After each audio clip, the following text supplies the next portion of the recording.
Ready? ওকে, ডান। আসসালামু আলাইকুম। ওয়ালাইকুম ভাই, ভালো আছেন? আজকে আপনার কোর্স প্রায় শেষের দিকে, তাই না? তো আপনি কেমন চালাইতেছেন? আপনার কাছে কেমন মনে হচ্ছে?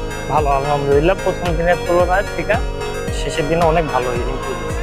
আজকে আপনার পার্কিং ক্লাসগুলো আছে, যেগুলো থিওরি মেশিনারি ইকুইপমেন্ট ক্লাস যেগুলো আছে, এগুলোতে আপনি কি বুঝতে পারলেন বা কি জানতে পারলেন গাড়ি সম্পর্কিত?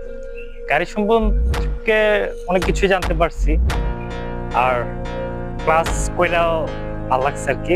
মাশাআল্লাহ, আপনি এখন সুন্দরভাবে গাড়ি চালাতে পারবেন, হ্যাঁ। নিজের কনফিডেন্স আছে ইনশাআল্লাহ। ইনশাল্লাহ তো বাকি যখন আপনি অন্য জায়গায় গাড়ি চালাবেন, সবসময় চেষ্টা করবেন ট্রাফিক রুলস মেনে চলার জন্য। সবসময় চেষ্টা করবেন আপনার সেফটি ফার্স্টে মেনটেন করে দেন গাড়ি চালানোর জন্য। কারণ আপনি সুস্থ থাকলে গাড়ি আর অনেক কেনা যাবে। আপনি সুস্থ না থাকলে হাজারো গাড়ি বিক্রি করে আপনাকে নিয়ে আসতে যাবে। তো আমাদের স্কুল থেকে আপনি সার্ভিসটা কেমন পেলেন? ভালো, আলহামদুলিল্লাহ ভালো সার্ভিস। আমাদের স্কুল থেকে কোনো ডিসকাউন্ট পেয়েছেন কোর্সের মধ্যে? হ্যাঁ, 500 টাকা ডিসকাউন্ট পাইছি। 500 টাকা পেয়েছেন নাকি আরো পেয়েছেন? 500 টাকাই তো পাইছি। আচ্ছা আচ্ছা, আলহামদুলিল্লাহ। যাক, ইনশাআল্লাহ আমরা চেষ্টা করবো আরো ভালো করে শেখানোর জন্য আমাদের কোর্সের মধ্যে। তো ক্লাসগুলো আপনার কি অনেক ইমপ্রুভমেন্ট হয়েছে আপনার মনে হয়? হ্যাঁ, ক্লাসগুলো improvement হয়েছে। মাশাআল্লাহ। ইনশাআল্লাহ আপনার প্র্যাকটিসটা চালিয়ে যেতে থাকবেন, কারণ এই অবশ্যই। প্র্যাকটিসটা কখনো থেমে থাকবে না। আপনি যেখানেই গাড়ি চালান কিংবা আপনি নিজের ব্যক্তিগত গাড়ি নিয়ে চালালেও সেটা আপনার প্র্যাকটিসটা বহাল থাকবে, সবসময় এটা রানিং থাকবে। এবং ইনশাআল্লাহ এভাবে চালাতে চালাতে একসময় আপনার পুরো পারফেকশনিস্ট হয়ে যাবে। যেই এখন